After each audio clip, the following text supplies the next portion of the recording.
Hello everyone. In this first video, we're going to talk about some statistics terminology that you're going to use throughout the course. Let's take a look. I'm going to provide you with an overview of statistics, and at the end of this video, you should be able to define the terms population, parameter, sample, and statistic. So what are statistics? Some people think of statistics as numbers that describe data, and they are correct. We use the word statistics in this way. But some people talk about statistics in terms of procedures that we use to analyze data. They're also correct, and you're going to learn how to use these procedures in this course. And finally, some people refer to statistics as its own field of study, and that's true too. It can be a college major. You can major in statistics. It's a mathematical field of study. For this class, though, we're going to define statistics in this way: a set of mathematical procedures for organizing, summarizing, and interpreting information. So that's what we mean when we're talking about statistics in this course. Statistics help us to do a couple different things. One thing statistics helps us to do is organize and summarize information.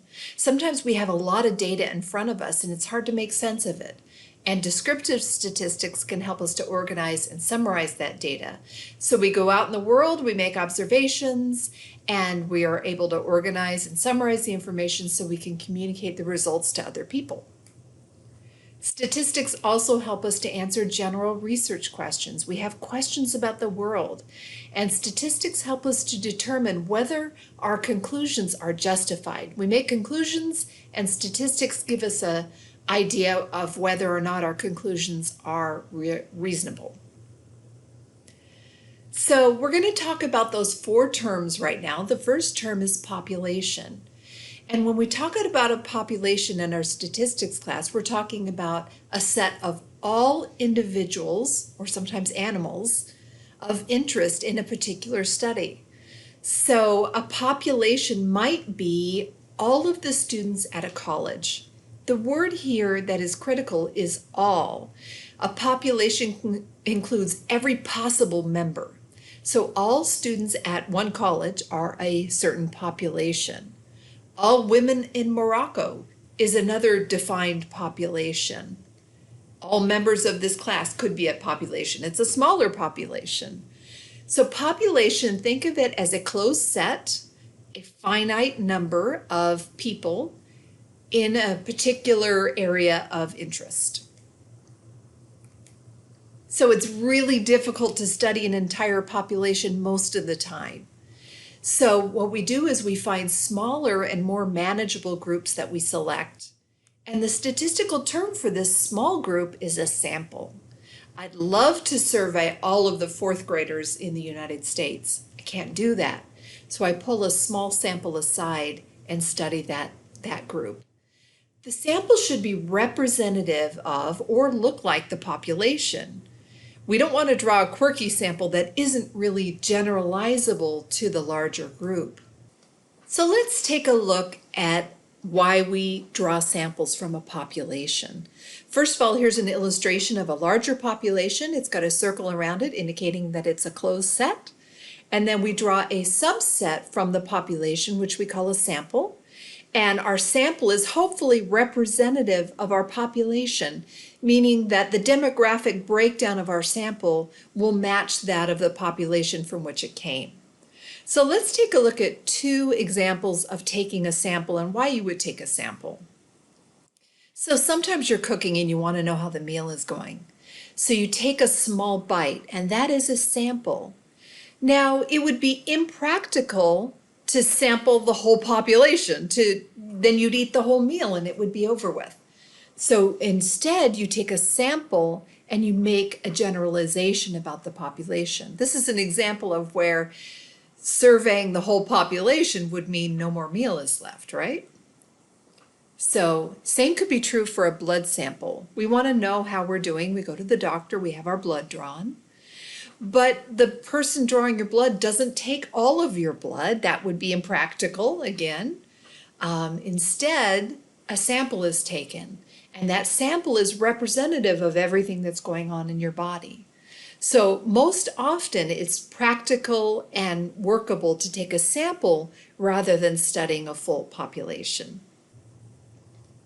So when we're describing our data, we have samples and populations. It's necessary to distinguish where this data is coming from.